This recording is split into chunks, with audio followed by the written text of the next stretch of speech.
top teams in the league in point differential are all in the Western Conference. The Thunder, the Nuggets, and the Rockets are all outscoring their opponents by over 11 points a night. And that trio was all in action on Wednesday. The champion Thunder improved to 15-1 on the season behind SGA's 33 points against the Kings. He once said his whole life is consistent, and so are the Thunder by winning by big numbers. Then Nikola Jokic led the Nuggets to a win over the reeling Pelicans despite Derek Queen's 30 points and Zion in his return. Jokic notched another triple-double. Peyton Watson had a career at 32 and helped Denver secure the dub. And the Rockets stumped the Cavs behind Alperen Sengun and Kevin Durant, Houston's newest dynamic duo, combined for 48 points and gave the Rockets their 5th straight win, which is tied for the longest streak this season. Here's Sengun after the game. I mean, I never back down on anybody. You know, that doesn't matter to anybody. Best defender in the league, so it's a clutch time. I'm just going to go through him. I'm just going to get my shot, you know, and just finish the game. All right, Perk, what are your thoughts on the top teams in the West? Well, I didn't get the memo. I didn't get the funeral arrangements.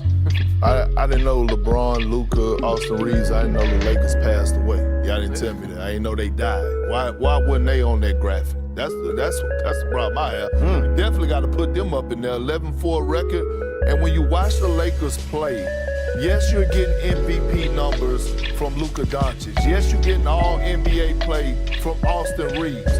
But damn it, it's the others. It's Rui Hachimura that's having a hell of a season right now. It's the return of LeBron James that's going to help DeAndre Ayton offensively and defensively. Right? We know that they're going to put up points. We know that J.J. Redick is a hell of a coach when it comes to offensive schemes. Defensively is where they're going to, they need LeBron James the most. That high IQ, that voice on the back line. So I'm looking at the Lakers and they're top 14 in the Western Conference. I don't disagree. I mean, I put Golden State kind of right on the outside when healthy because they have the experience. They do have winners. There's a class that's right behind OKC and Denver, but to say that these guys are near them, I don't think it's even close. Oh, Houston. They say Houston is close to OKC or like in the top tier with them. Nah. You don't believe that to be the case? I don't see it. DG, come on now. Like, think about this for a second. OKC put a spanking on Golden State about a week ago. They had Draymond calling out his teammates, right? They embarrassed the Lakers, right? Opening night, they didn't do that to the Houston Rockets. It took a double overtime win for them to even get to that point. Now look, OKC should be the clear-cut favorite the way that they're balling led by SGA, and they're not even healthy. But when I look at the Rockets and you look at the rest of those teams, the Rockets are right in the thick of things. Yeah, I do like how they're playing. I was wrong about them. With the injury of Fred VanVleet, I didn't think they'd be this good this early. But they're showing me some things. Again, OKC's in a class of their own, bro. There's nobody even close to them. Houston is making a case, but when it comes down to the playoffs, you need a steady point guard. You need somebody to set the table.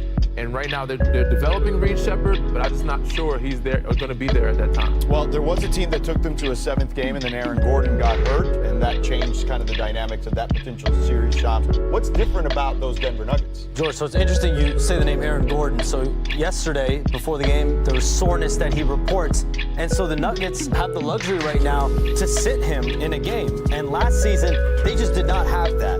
There were serious issues with the depth on the Denver Nuggets, and so they sit Aaron Gordon, they allow him to have rest. There's full optimism. He will be a go in Friday's Cup game in Houston. But now you see you have Tim Hardaway Jr., Jonas Valanciunas, Bruce Brown Jr., Cam Johnson.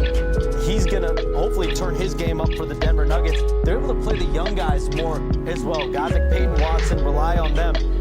So the depth to me is a big thing. And then Jamal Murray. He's playing, we talk about Jamal Murray's never been an all-star. He's averaging a career high 22.5 points per game. He's healthy. He's been more vocal than ever, from my understanding, within that Nuggets organization. He's on that all-star trajectory this year. Yeah, I don't think there's any question. What conference?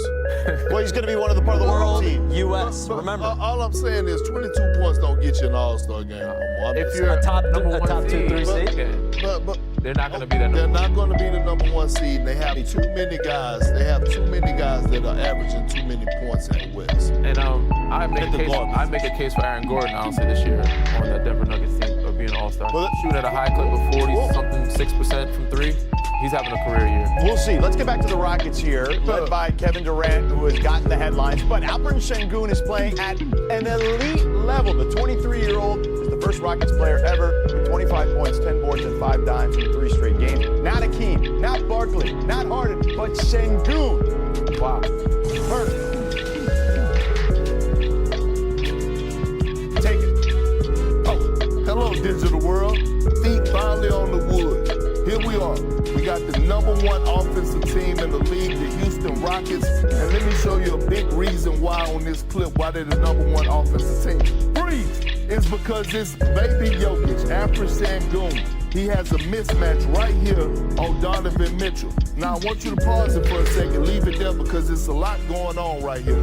You have Evan Mobley, who's doing what he's supposed to do, using his 2-9 because he sees the mismatch. The only problem is it opens up a 2-on-1 for Steven Adams and Amon Thompson on the opposite side, right? Which is Wade now has to guard 2 people running. You have Alperen Sengun. He's starting his crab dribble like he does best. Evan Mobley comes to clear himself. Steven Adams frees it. Does an excellent job of occupying Wade so that they freeze up Amon Thompson to have the double flood, which he flashes to the dots and get this wide open pass from Alperen Sengun for the nice floater over Evan Mobley, and he knocks it down for 2 points. Now, this was the most important, most impressive possession of last night's games for the Houston Rockets, okay? You have this action going on. No Alperen Sengun is on the floor at the moment. It's a little bit over 5 minutes left to go in the game.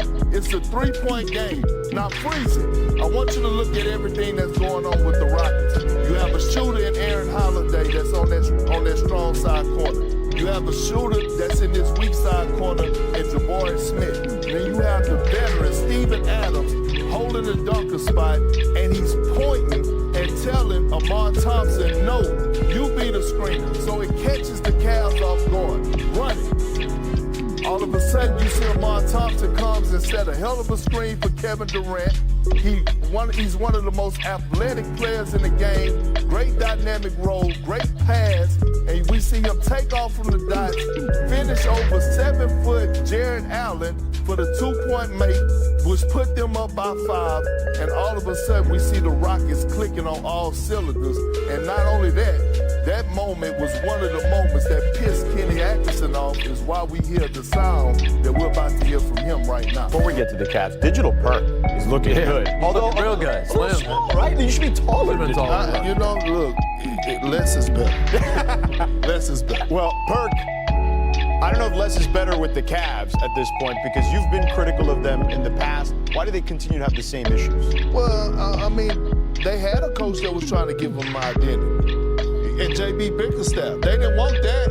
They didn't want the accountability. They didn't want a guy to come in and ruffle the feathers. We see what J.B. Bickerstaff doing with the Detroit Pistons right now. We don't question their identity. They're the only team in the Eastern Conference that have an identity. And what bothered me the most, DG, Shams, George, is that there's no way in hell last night that you walk into that game and let the Houston Rockets do what they do best. Yeah. Steven Adams is 6th all-time in rebounds per game in NBA history. They dominated them on the glass. They dominated them in the paint. And there's zero excuses, because you have Evan Mobley, who is the reigning defensive player of the year. You have Jared Allen. You have 2